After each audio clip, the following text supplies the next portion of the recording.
Bonjour à toutes et à tous, bienvenue dans le deuxième épisode du Canarty Show. Est-ce que vous saviez que dans le jeu de cartes Pokémon, on peut acheter une seule carte énergie par tour? Eh ben, on va oublier ça pendant un moment, parce que c'est quelque chose que tout le monde cherche justement à ignorer. Jouer des cartes qui permettent d'attacher plusieurs énergies en un tour, c'est un concept récurrent dans le TCG Pokémon. C'est pas nouveau, ça remonte au set de base avec le premier Tortank, le premier d'une longue série, et c'est un concept qui s'appelle l'accélération d'énergie. Alors, pendant longtemps, l'accélération d'énergie, c'était réservé à des Pokémon de soutien, comme Tortank, souvent de niveau 2. Mais dans l'ère moderne du TCG, c'est-à-dire depuis Noir et Blanc, on a vu des formes d'accélération d'énergie qui étaient en fait des dresseurs. On a eu des cartes comme Fortifiant Obscur, comme Forgeron, Max Elixir, et puis bien sûr, plus récemment, vous vous rappelez peut-être que j'ai passé tout le premier épisode à vanter les mérites de Soudeuse. C'est la meilleure carte du jeu et c'est aussi un très bon exemple d'accélération d'énergie sous forme de dresseur. Alors, avec des cartes comme ça, est-ce que ça veut dire que les Pokémon accélérateurs d'énergie ont disparu du jeu? Non. Dans l'ère moderne toujours, on a eu l'Empérois, on a eu Archéodong et plus récemment Sepiatros et ces trois Pokémon. Alors, ok, c'est des copier-coller les uns des autres, il n'y a aucune originalité. Mais ces trois Pokémon ont tous été joués compétitivement. Pour une bonne raison, c'est que ils sont utilisables chaque tour. C'est-à-dire que Soudeuse, je la joue une fois, elle part en défausse. Si je veux rejouer une Soudeuse au tour suivante pour monter d'autres énergies en jeu, faudrait que j'ai une Soudeuse en plus en main. Sebiatros, lui, une fois qu'il est en jeu, il y reste. Chaque tour, depuis le banc, il va ramener une énergie psy de la défausse.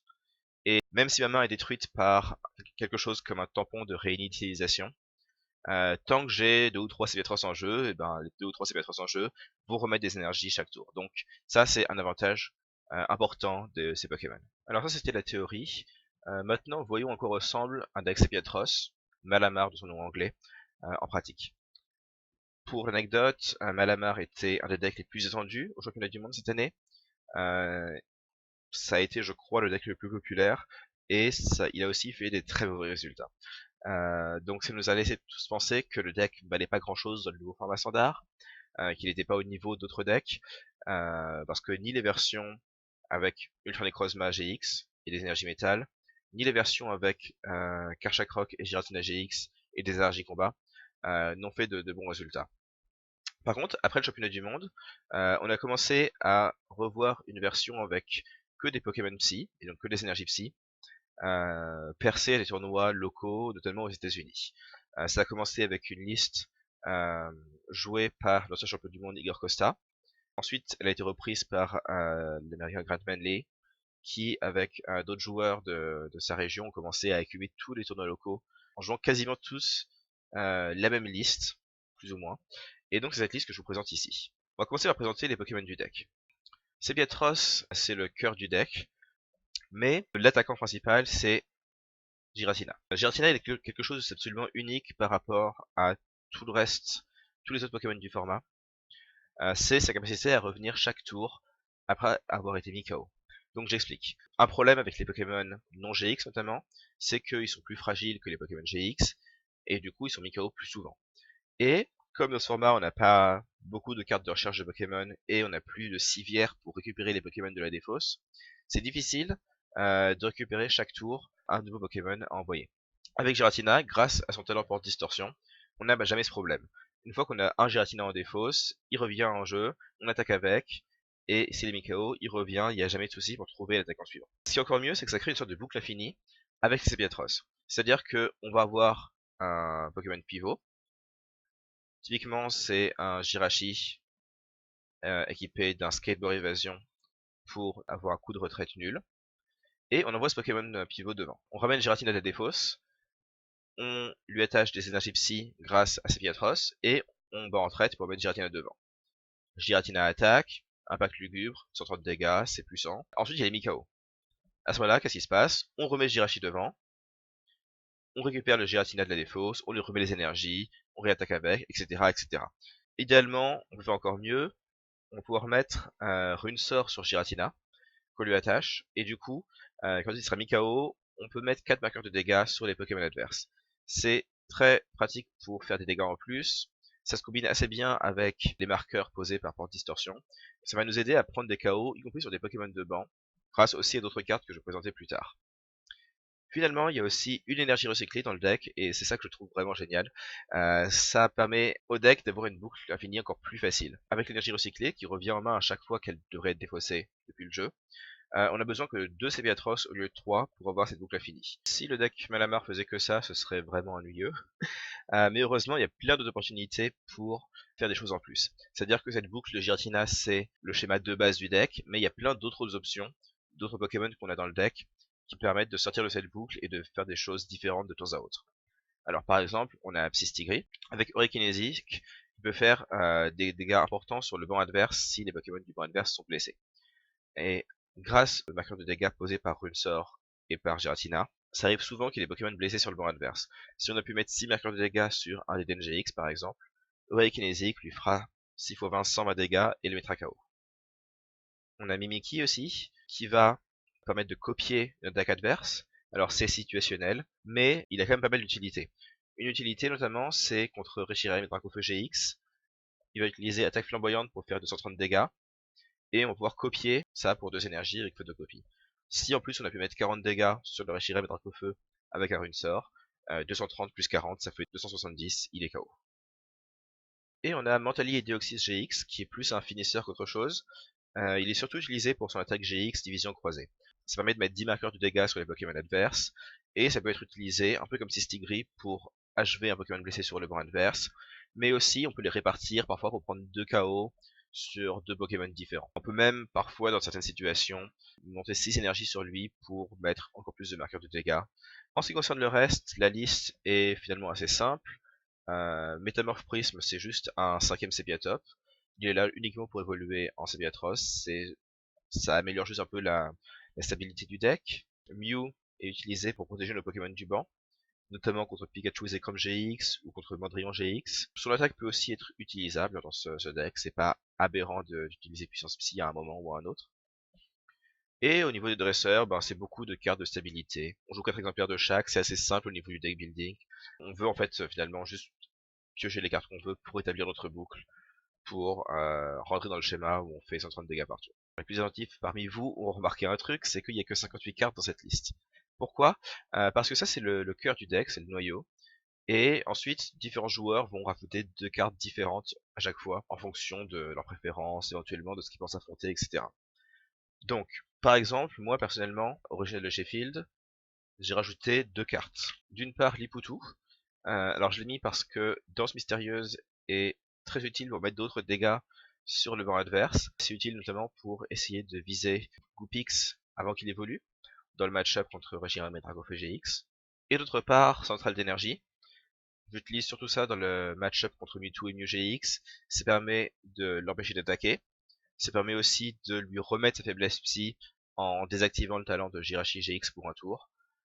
Donc c'est une carte qui est au final assez versatile, c'est aussi sympa d'avoir un autre stade dans le deck pour pouvoir contrer des stades adverses comme la Bolisandre. Mais il y a d'autres options, par exemple Latios GX peut être utilisé dans le deck, il est en fait assez efficace dans un certain nombre de match-up. Par exemple contre Mewtwo et Mew, on l'avait vu la dernière fois, la manière dont Mewtwo va essayer de gagner c'est utiliser Division croisée GX au plus vite. Si on peut envoyer Latios devant et faire acuité GX au premier tour, on peut juste l'empêcher de faire son attaque GX et donc ruiner tout son plan de jeu. Une autre option c'est Necrozma. Puisqu'on joue une énergie recyclée, il peut l'utiliser avec son laser spécial pour faire 160 dégâts pour 3 énergies. C'est un peu plus fort que les 130 dégâts de Giratina, et ça peut avoir son importance dans certains cas. Par exemple, je sais que je fais une obsession sur ce match-up, mais contre Mewtwo et Mew, les 130 dégâts de Giratina, même avec la faiblesse, ne suffisent pas au KO. Tandis que 160 dégâts, pour notre faiblesse, ça prend le KO sur Mewtwo et Mew. Donc c'est un exemple de cas où des dégâts supplémentaires peuvent être importants. On peut aussi, dans les cartes dresseurs, jouer un sac aventure, qui va chercher 2 outils dans le deck. C'est surtout utilisé pour aller chercher typiquement un skateboard évasion et une rune sort. Donc c'est une carte qui aide en fait le début de partie, ça aide à se mettre en place plus vite. C'est une option sympathique. Et puis, si on veut faire un peu plus exotique, il y a Summon. Alors, je recommande pas particulièrement, mais Gruntmanly l'a joué une fois à League Cup. C'est très situationnel, hein, mais il a des utilités, au final, dans plusieurs match-ups assez différents. Dans le match miroir, par exemple, il peut permettre de retirer une rune source sur un adversaire, mais il peut aussi retirer un stat gênant, comme la Bolisandre, ou un charme féerique psy, ou des choses comme ça. Et puis finalement, tout simplement, il y a aussi l'option de juste jouer un deuxième exemplaire d'un Pokémon qu'on joue déjà, peut-être un deuxième Mew, peut-être un deuxième Sistigri. Je pense que ces 58 cartes sont nécessaires, je les recommande. Par contre, les deux autres, n'hésitez pas à expérimenter et à voir ce qui marche le mieux pour vous. Alors au final, que penser de Malamar? Personnellement, je trouve le deck assez intéressant. C'est le seul deck non GX dont on peut dire sans équivoque qui tient la route face au deck GX et Escouade du format. De manière assez intéressante, c'est aussi un deck qui va battre les cartes faites pour contrer le méta. Pour donner un exemple, Keldeo GX qui est protégé contre les Pokémon GX. Comme le metagame est très polarisé sur les Pokémon GX en ce moment, Keldeo peut être vu comme une manière de prendre le format à revers.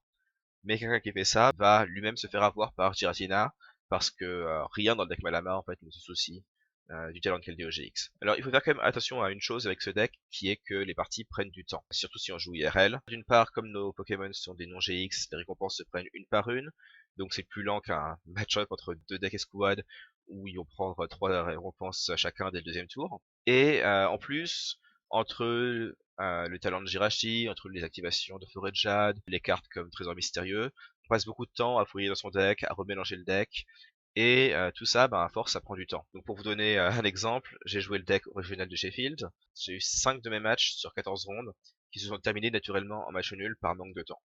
La plupart de ces matchs, je les aurais gagnés avec plus de temps, parfois il me manquait juste un seul tour, mais le fait est que c'était des matchs nuls. Donc si vous voulez jouer ce deck à un tournoi qui se joue en 2 manches gagnantes de 50 minutes, apprenez à jouer un peu plus vite. C'est des choses qui vont être nécessaires pour faire le résultat avec. Bien sûr, si vous jouez juste sur TCGO, ça ne s'applique pas à vous. Comme la dernière fois, je vais montrer le deck en action en commentant quelques parties. Cette première partie vient de mon stream. Donc vous voyez en bas à droite le mois de la semaine dernière, qui ne va pas parler. C'est le mois de la voix off qui va commenter le match à la place. Mon adversaire retourne un Goopix, et je sais donc que je joue contre Ability Reshizard, autrement dit Regiram et Draco GX, avec des Pokémon qui ont des talents comme Jirachi et Teden GX.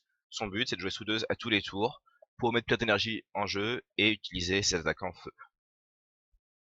Dans ce match-up, la clé du match c'est Goopix qui évolue en Fenard. Fenard peut ramener mes Pokémon en actif, et lui permet donc à mon adversaire de prendre des KO sur mes Seviatros sur le banc. S'il peut faire ça, il va pouvoir éviter les runes sorts que je mettrai sur mes Pokémon actifs, et il aura l'avantage dans la partie. Si j'arrive à me débarrasser de Goopix ou de Fenard, j'aurai plutôt l'avantage. Le premier tour de mon adversaire n'est pas particulièrement palpitant. Il n'a pas réussi à avoir Soudeuse, ce qui est une bonne nouvelle pour moi. Mais de mon côté, ma main est pas parfaite non plus parce que j'ai pas de supporter. J'ai quelques Pokémon, c'est une bonne nouvelle, mais je cherche une Lily ou une Cynthia pour avoir plus de cartes, pour me refaire une main, pour pouvoir progresser dans les tours suivants. Je vais commencer par faire Souhait Stellaire pour essayer de trouver un supporter. Je trouve rien, mais j'ai plusieurs choix. Le meilleur choix ici, c'est de prendre Skateboard Évasion, puisque comme j'ai un deuxième Jirachi en main, je vais pouvoir battre en trade vers le deuxième Jirachi, et utiliser ce Stellaire là, ce deuxième Stellaire, pour essayer de trouver à nouveau un supporter.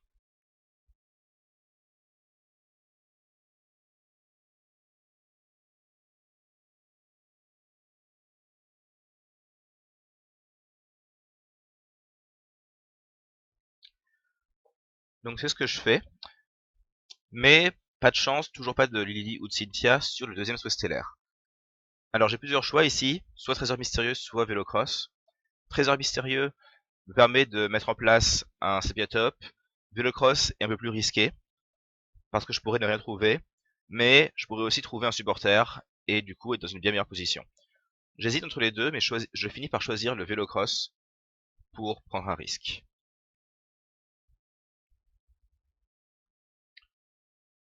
Je Vélocross, toujours pas de supporter malheureusement, mais au moins j'ai un Métamorph, c'est-à-dire un Seviatop quoi. Donc je vais pouvoir le poser, et j'ai quand même derrière Giratina, une énergie, et une communication pour prendre un autre Seviatop. Donc même si j'ai pas de supporter ce tour-ci, tant que je peux en trouver au prochain tour pour continuer à me mettre en place, je suis pas dans une mauvaise situation. Mais c'est vrai que si je chope pas un supporter au prochain tour, là, je serais vraiment en retard dans la partie.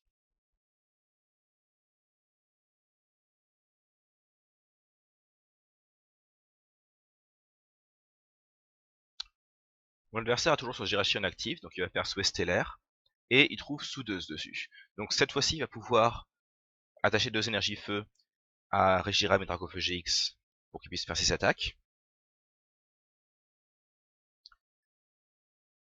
Il a un skateboard d'évasion pour battre en retraite. Mais surtout, il va pouvoir évoluer Coupix en Fenard, ce qui est une mauvaise nouvelle pour moi. Quand on joue ce match-up, on n'a jamais envie de voir Fenard dès le deuxième tour, parce que comme on le voit là, il fait une observation, il ramène mon métamorphe en actif, et il va pouvoir le mettre KO avant qu'il évolue, avant qu'il ait pu faire quoi que ce soit. Mon adversaire utilise son attaque GX pour ça, mais c'est pas très grave, parce qu'il n'en a pas vraiment besoin pour faire autre chose. Alors, comme après chaque KO, je choisis d'envoyer Jirachi en actif, puisqu'il a retraite gratuite, et qui me donnera un dresseur grâce à son talent stellaire. Je top deck un Sebiatros qui est parfait, et je joue Lily. Toujours jouer Lily avant stellaire pour avoir plus de cartes au total.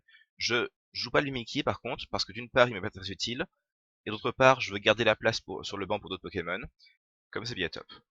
Je joue Fellowcross, et je trouve une des deux cartes sur l'énergie Psy, donc je peux l'envoyer en défausse, et je pourrais la remonter avec Sebiatros. C'est la bonne nouvelle. Maintenant je cherche juste une énergie Psy à attacher ce tour-ci. Rien sur le deuxième Vélocross.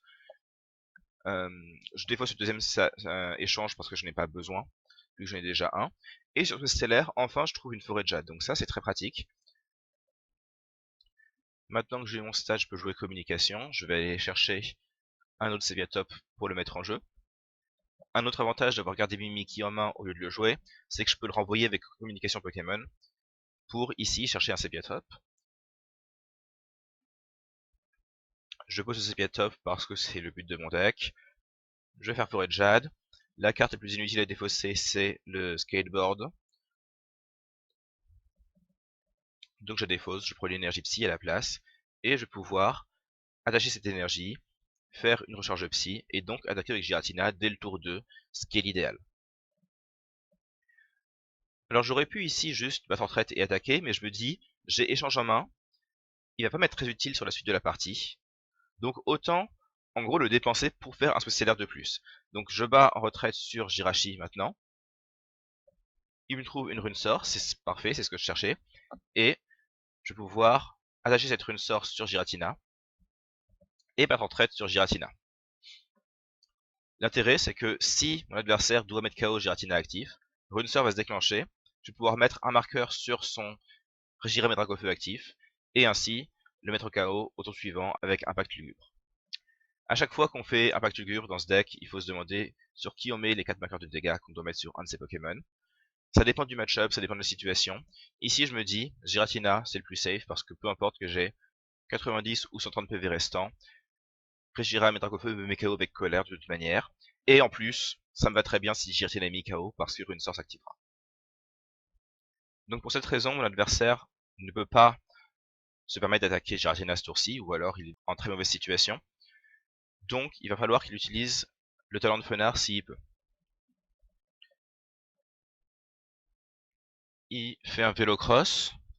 Il réfléchit assez longtemps sur le Vélocross. J'ai coupé un bout de la vidéo.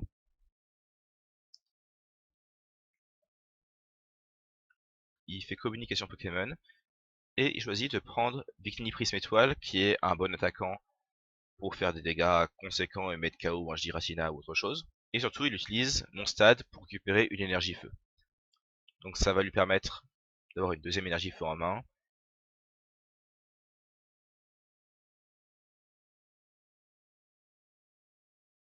Et il va faire le talent de Fenard pour ramener ses Pietros son actif et le mettre KO avec colère.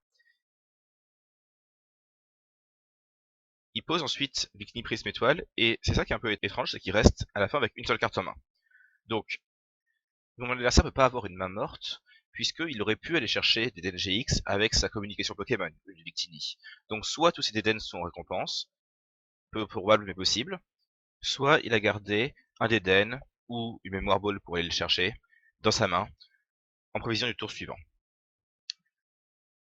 Si c'est le cas, mauvaise nouvelle pour lui, bonne nouvelle pour nous, on a en main centrale d'énergie, on va pouvoir poser. D'une part, ça remplace le stade, donc ça évite qu'il puisse récupérer des énergies facilement en main. D'autre part, surtout, ça fait qu'il ne pourra pas poser d'Eden et utiliser son talent. Donc, s'il a bien gardé d'Eden pour ce tour-ci, pour refaire sa main, il pourra pas, et il sera coincé avec la main qu'il a actuellement.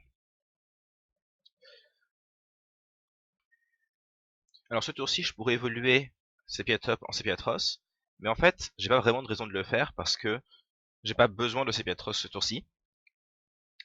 Par contre, mon adversaire pourrait largement venir le mettre KO. Donc plutôt que de faire évoluer mon seul Sepiatop possible en Sepiatros, et de perdre le Sepiatros s'il me met KO, autant ne pas évoluer, comme ça il pourra mettre KO seulement un Sepiatop, et le Sepiatop survivant pourra évoluer.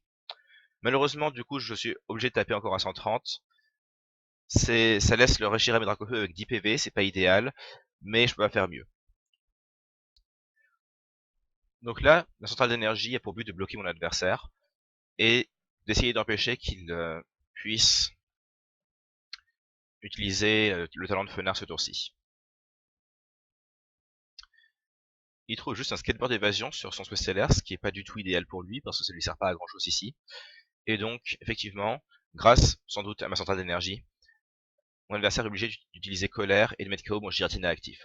Donc ça c'est parfait pour moi, parce que je vais pouvoir mettre des marqueurs de dégâts grâce à Runesort. Je vais mettre un marqueur sur le Reshiram et Dracofeu GX, mais en plus, je vais aussi préparer mon tour suivant, la suite de mon plan, en mettant les 3 marqueurs supplémentaires sur son banc. La cible importante, c'est Fenard. Et, en mettant 3 marqueurs sur le Fenard, je prépare en fait un KO dessus au tour suivant, comme on va le voir. Donc Malamar, c'est un deck où il faut parfois prévoir un petit peu à l'avance le plan, c'est-à-dire quel Pokémon on va mettre KO pour obtenir nos 6 récompenses, et comment on va le faire, c'est-à-dire avec quel attaquant. Ici, dans mon cas, mon tour il est planifié d'avance, surtout avec toutes les cartes que je viens de piocher en récompense. Je vais commencer par faire évoluer mes Sepiatop en Sepiatros pour pouvoir remettre des énergies en jeu. Donc j'ai un Sepiatros en jeu, et je vais chercher le deuxième avec un trésor mystérieux en priorité. Et je sais aussi que je peux mettre KO Fenard qui, comme j'ai expliqué, est la cible prioritaire sur le banc grâce à Psystigris. Donc, deuxième trésor mystérieux, je vais chercher Psystigris dans le deck.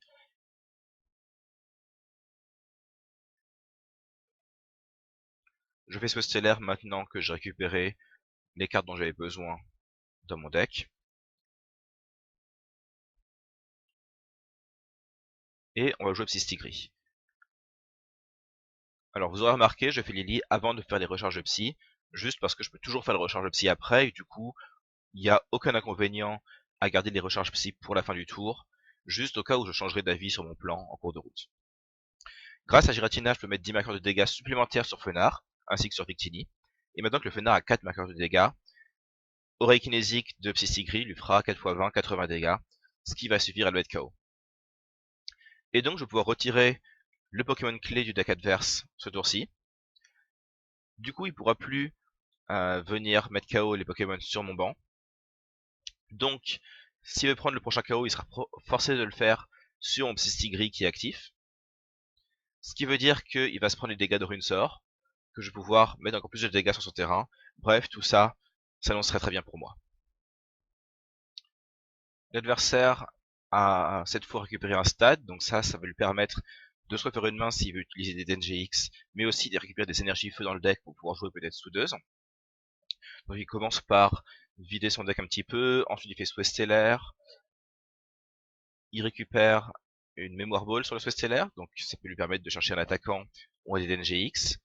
Et il va faire un truc un peu intéressant, c'est qu'il joue la mémoire ball d'abord pour aller chercher des DNGX, et ensuite il va jouer une communication Pokémon pour envoyer des DNGX dans le deck contre un Goopix. Alors remettre Goopix en jeu, c'est essayer de remonter un Fenard, ce qui est important pour lui, mais ce qui va être trop tard à ce stade de la partie. Donc il a toujours pas envie de jouer des DNGX pour se refaire une main. Il en a peut-être pas besoin à ce stade. Il se dit qu'il a déjà sa soudeuse, donc tout va bien. Quoi qu'il en soit, il va pouvoir prendre le KO ce tour-ci avec Victini. Infinité fait 20 dégâts fois le nombre d'énergie qu'il a dans sa défausse. Donc là, ça va faire 160 dégâts, c'est largement suffisant. Mais, comme j'avais dit, il est obligé d'activer la Runesort. Et ces 4 marqueurs de dégâts supplémentaires que je vais pouvoir poser me font gagner la partie à l'instant, en fait. Pourquoi? Parce que je vais mettre des marqueurs sur Victini et Goopix. Et maintenant, il reste 70 points de vie à Victini et 30 points de vie à Goopix. Autrement dit, 100 points de vie à eux deux réunis. Du coup, j'ai un Pokémon qui me fait gagner la partie, c'est le finisseur, Mentali et Deoxys GX. Je le prends, je peux lui attacher mon énergie recyclée, je vais pouvoir faire 2 recharges de psy, et je vais pouvoir utiliser Division Croisée GX pour poser 10 marqueurs de dégâts et mettre KO Victini et Goopix en même temps. Mon adversaire voit ça venir, et il concède, parce qu'il sait qu'il a perdu ce tour-ci. Deuxième match maintenant, alors ça c'est pas sur le stream, c'est juste des parties que j'ai enregistrées moi-même, donc il n'y a plus ma tête. Encore une fois, on a la chance de commencer avec Jirachi, c'est aussi pour ça qu'on en joue 4, c'est pour avoir le plus de chances de commencer avec. Et mon adversaire mulligan, et je vois des énergies obscures, je vois un Dimoré, un Mandrillon, bref. Il joue Darkbox, un deck qui cherche à mettre plein d'énergies obscures en jeu, et à les déplacer ensuite avec Dimoré GX.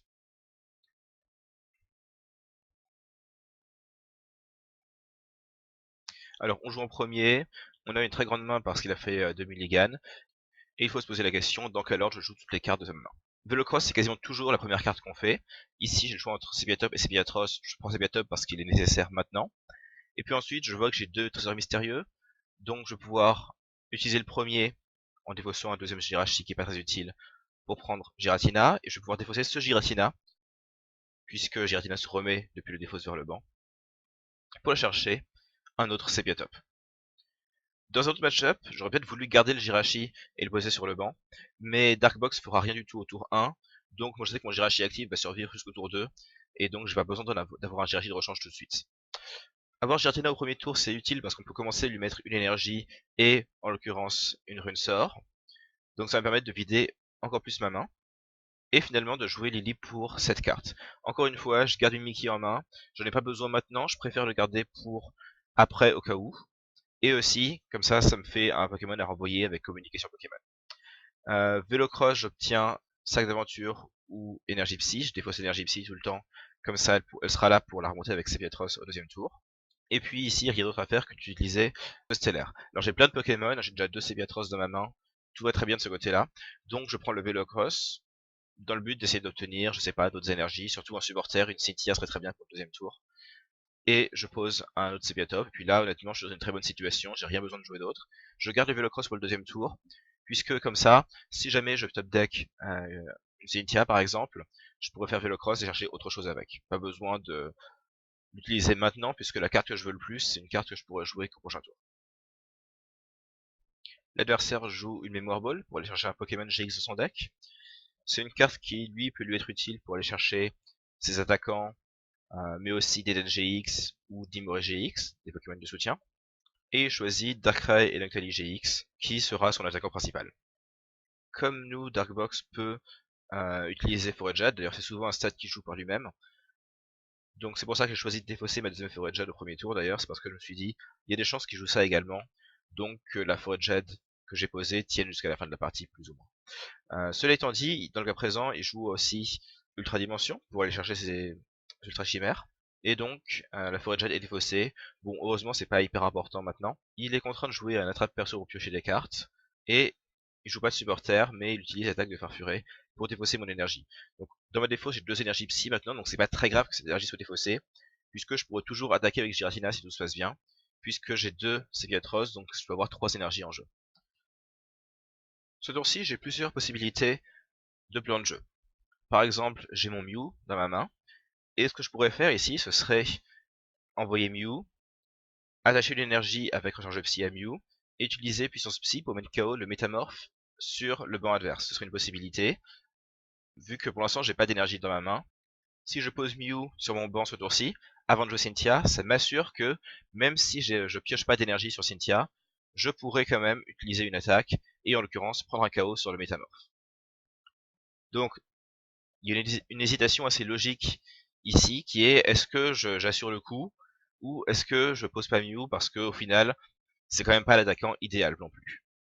Par exemple, je préférerais attaquer avec Giratina pour mettre KO le Farfuré qui a une énergie, et comme ça si Giratina est mis KO, ben, il peut toujours revenir après, ça active sa rune sort, rien de gênant pour moi. Mais je vais prendre un risque ici parce que il y a une piste encore mieux que celle de Giratina qui est utiliser Mentali et Deoxys GX.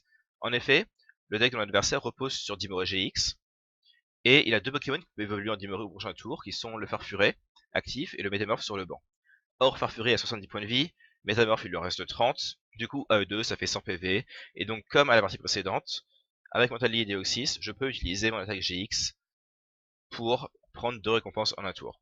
Contrairement à la partie précédente, ici, je n'utilise pas Mentally et Deoxys pour finir la partie, mais au contraire j'utilise dès le tour 2, ce qui est assez rare. Donc je voulais montrer cette partie pour montrer un cas de figure où on s'en sert vraiment agressivement. L'idée ici, c'est vraiment empêcher mon adversaire de poser son Pokémon niveau 1, qui est la clé de son deck, et ainsi endiguer sa stratégie. Donc une énergie, 2 recharges psy, division croisée, 70 sur le Farfuré actif, 30 sur le Métamorphe du banc, 2 récompenses au deuxième tour, et surtout une très bonne position, puisqu'on a éliminé la seule énergie de l'adversaire. Il peut plus déplacer ses énergies entre ses Pokémon, et est dans une situation défavorable.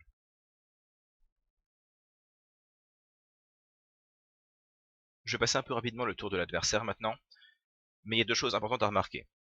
La première, c'est que il a une mémoire ball, avec lequel il va aller chercher ici un Amphinobi et Zoroark GX. Cette mémoire ball, il aurait pu l'utiliser pour aller chercher Dimoré GX ce tour-ci, mais bien sûr il peut plus le faire évoluer. Donc on voit que mettre KO le Farfuré et le Métamorphe, c'était un choix qui a payé. L'autre chose à remarquer, c'est que notre adversaire va jouer un cercle chimérique, et même 2 cercles chimériques de plus après la Lily. Donc il met plein d'énergie en jeu sur les Mondrian, sauf que comme il n'y a pas de Dimoré, il peut pas déplacer ses énergies. Du coup, il peut rien faire d'autre que de taper avec Mondrian à 160 dégâts, ce qui est bien, mais ce qui n'est pas suffisant. Et maintenant, je vais pouvoir repasser au plan plus habituel, où on va attaquer avec Giratina. On a une énergie psy en défausse, donc il suffit de remettre une deuxième pour pouvoir attaquer avec Giratina. Alors, il faut faire attention à la manière dont on joue les cartes. Par exemple, là, si je jouais échange pour battre en retraite sur Giratina, j'aurais pas assez d'énergie à attacher à Giratina pour attaquer avec lui. Mais je peux d'abord battre en retraite, comme ça je défausse une énergie psy et je reprends en main l'énergie recyclée. Je peux envoyer Jirachi, ce qui va me permettre de faire un souhait stellaire. Le souhait stellaire lui-même est pas hyper important. Il n'y a rien que je cherche vraiment à ce set de la partie. J'ai 3 Sépietros, j'ai Giratina, j'ai l'énergie recyclée, j'ai des runes sorts, j'ai des échanges en cas de pépin. Bref, ma boucle de gameplay générale est établie. Maintenant, je peux faire mes recharges psy, et ensuite jouer l'échange, cette fois, une fois que les énergies sont déjà sur Giratina.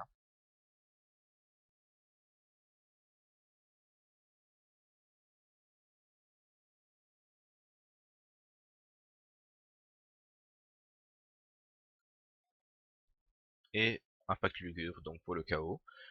Comme d'habitude, où est-ce qu'on met les 40 dégâts? Là, je les mets sur Giratina. Pourquoi? Parce que son Mondrian ne me mettra pas KO quoi qu'il arrive. Il n'a pas d'autres Pokémon qui peut attaquer normalement. Mais même s'il pouvait attaquer avec un Pokémon obscur, bon bah il me ferait 12 milliards de dégâts quoi qu'il arrive à cause de ma faiblesse. Donc que j'ai 40 dégâts sur moi ou pas, ça change pas grand chose. Bon, et puis je vais accélérer le tour de mon adversaire. Là, la partie grosso modo finie, j'ai trop d'avance. Il peut rien faire, il peut pas poser de Farfuré, il peut pas remonter d'attaquant autre que ce Mondrian qui va être mis au prochain tour. Donc mon adversaire concède ce tour-ci parce qu'il sait qu'il ne pourra pas revenir dans la partie. Et finalement, voici une troisième partie contre Pikachu et Zekrom GX. Alors, cette fois-ci, je vais essayer de passer un peu plus vite sur les détails techniques et expliquer seulement les décisions qui sont un peu différentes des parties précédentes. Mon premier tour, comme d'habitude, le but c'est de se mettre en place, donc j'ai un Giratina avec un Run Sort, je peux faire Lily pour piocher 6 cartes, un Vélocross qui donne rien de très intéressant, mais c'est pas très grave. Je vais quand même pouvoir avoir 2 Top et un Métamorphe sur le banc, ainsi qu'un Giratina avec une énergie et une rune sort. Une fois que ce tour 1 sera terminé. Donc c'est un très bon début. Il faudrait juste des énergies dans la défausse pour pouvoir faire recharger Psy au prochain tour.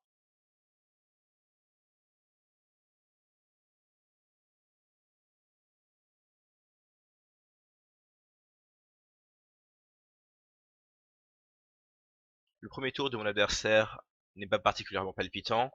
Il va faire un Tanguy, il va récupérer un radar électromagnétique, et il va jouer ce radar pour aller chercher Pikachu et Zekrom GX, et Zera aura GX. Donc un tour 1 relativement classique, il met en place ses Pokémon, il va attacher une énergie du tour, c'est à peu près tout ce qu'il lui faut. Avec une main de 6 cartes encore, je me dis, il y a des chances raisonnables pour qu'il puisse faire attaque absolue au tour 2. Alors, à mon tour, mon objectif c'est de faire Impact Lugubre au tour 2 comme d'habitude.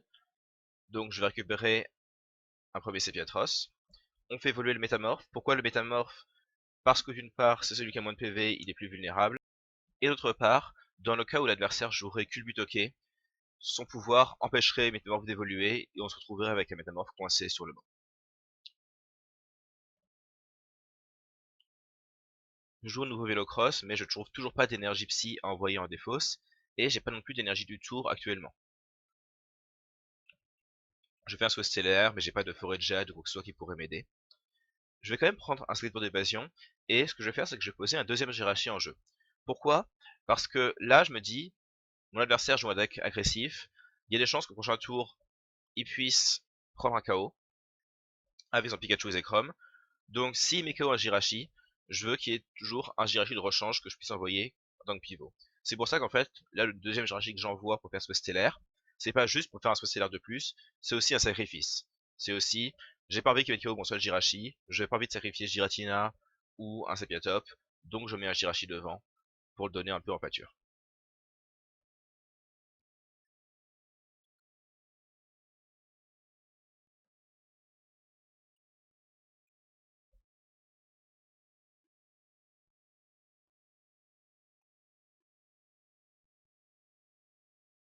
Mon adversaire ne trouve rien du tout sur ce stellaire apparemment, mais c'est pas ça qui va vraiment l'empêcher de jouer.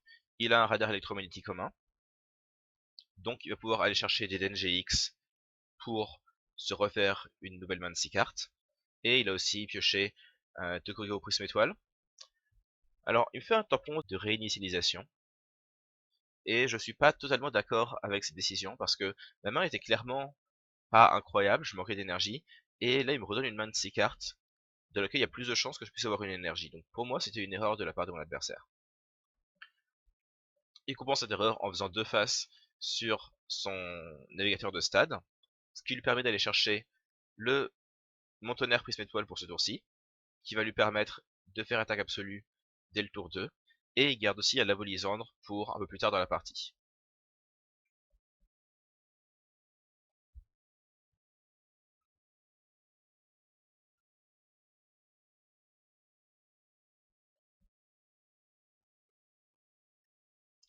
Mon adversaire décide de mettre toutes les énergies sur Pikachu et Zekrom en se disant que je vais pas lui mettre KO ce tour-ci, ce qui est vrai.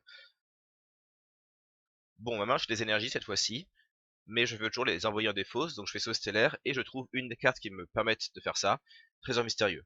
Donc je joue immédiatement Trésor Mystérieux pour envoyer une de mes énergies en défausse, et là le Pokémon important à prendre c'est Mew. Pourquoi? Parce qu'il y a 5 énergies sur Pikachu et Zekrom en face, il a le Montonnerre où il peut attacher une énergie au prochain tour, bref, il va pouvoir faire Escouade Foudroyante GX au prochain tour pour prendre 2 KO si je laisse faire. Donc Mew c'est la solution à ça, c'est le Pokémon à poser sur le banc dans cette situation. Et je lui mets même une rune sort pour que si l'adversaire joue attrape perso pour venir KO le Mew, et ben il se prend quand même 4 marqueurs de dégâts en échange. Ensuite j'ai une communication pour mettre un deuxième Seviatros en jeu. Pas important ce tour-ci, mais il sera important pour le tour suivant.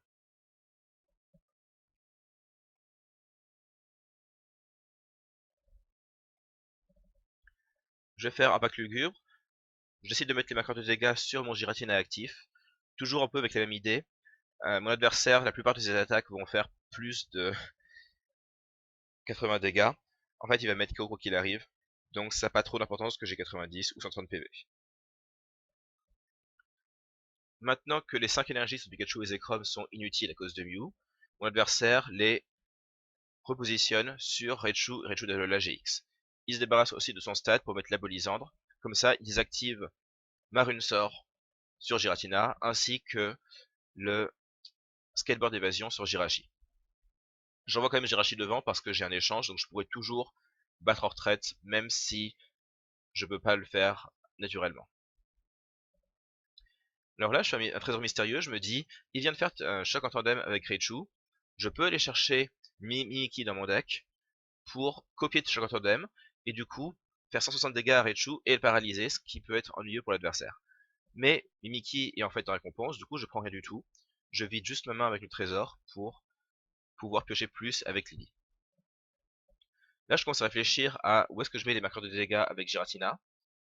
Et je commence à mettre un peu de dégâts sur Mew parce que ça peut être bien de me débarrasser de Mew si je veux pouvoir utiliser Psystigris plus tard dans la partie.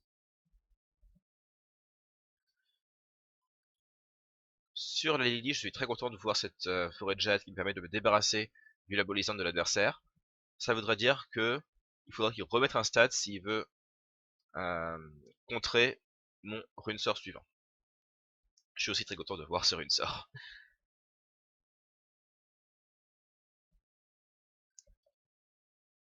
Donc là on est reparti dans la boucle habituelle des 130 dégâts chaque tour avec Giratina.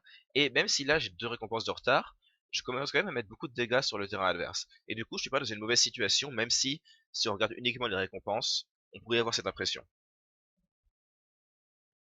En fait, comme Giratina met KO une escouade en 2 tours, et du coup il prend 3 récompenses en 2 tours, tandis que l'adversaire prendra seulement 2 récompenses en 2 tours. Donc une fois qu'on est en place, l'échange de récompenses, il est à notre avantage. Autour de mon adversaire, je vois qu'il joue pas un autre labo de Lysandre, ou en tout cas, il a une centrale d'énergie, donc qui ne sert pas à grand chose dans ce match-up, donc il s'en débarrasse.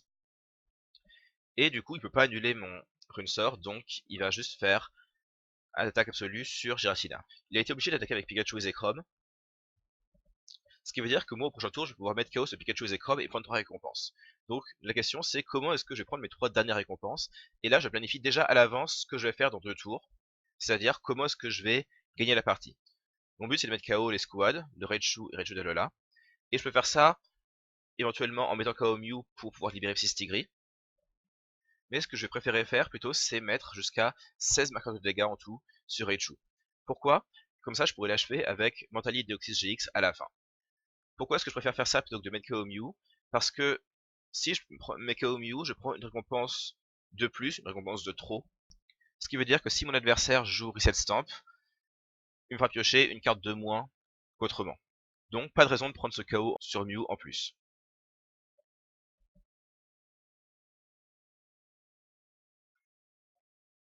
Maintenant, mon seul but, c'est de me dire, est-ce que je vais avoir Mentally Deoxys au tour prochain pour gagner la partie? Pour ça, je vais d'abord épurer mon deck avec la forêt de jade, et ensuite faire ce stellaire. Je trouve Trésor Mystérieux, donc c'est parfait, ça veut dire, je prends le chaos ce tour-ci, et au tour suivant, je peux faire Trésor Mystérieux, aller chercher Mentally Deoxys, et achever le Raichu sur le banc. Ce sera 6 récompenses en 2 tours. Et c'est pour ça qu'on voit que, en fait, l'échange de récompenses entre Malamar et les decks escouades, il est pas du tout défavorable. Je fais une recharge psy en plus sur Mew là. C'est pas hyper important, c'est juste au cas où il y aura l'abolisante qui arriverait et que je pourrais pas me servir de Jirachi comme pivot, ça me permet d'envoyer Mew à la place. Honnêtement, j'aurais pu mettre l'énergie sur Jirachi à la place, ça aurait été mieux.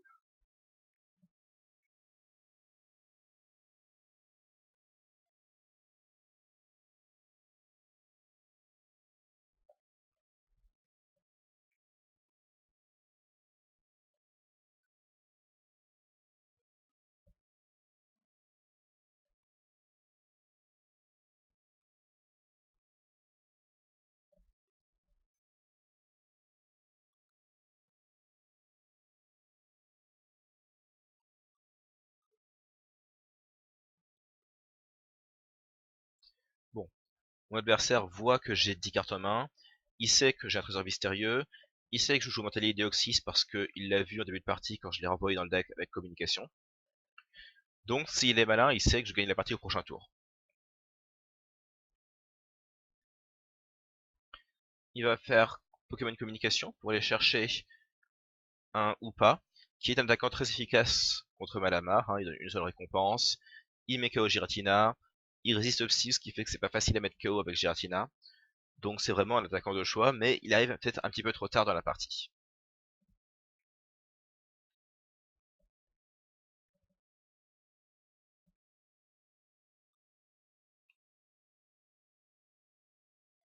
Bon, mon adversaire a quand même un reset stamp pour me mettre à 3 cartes en main. Si j'avais pris un chaos sur Mew dans le but de pouvoir ensuite utiliser Psystigris, là je serais à 2 cartes en main, donc ce serait moins bien. Cela étant dit, bon ben, j'ai encore beaucoup de cartes utiles dans mon deck, et en particulier j'ai un trésor mystérieux en main. Donc, ce reset stamp ne change rien du tout. Je peux quand même aller chercher Mentali et Deoxys. J'ai bien l'énergie recyclée qui revient dans ma main.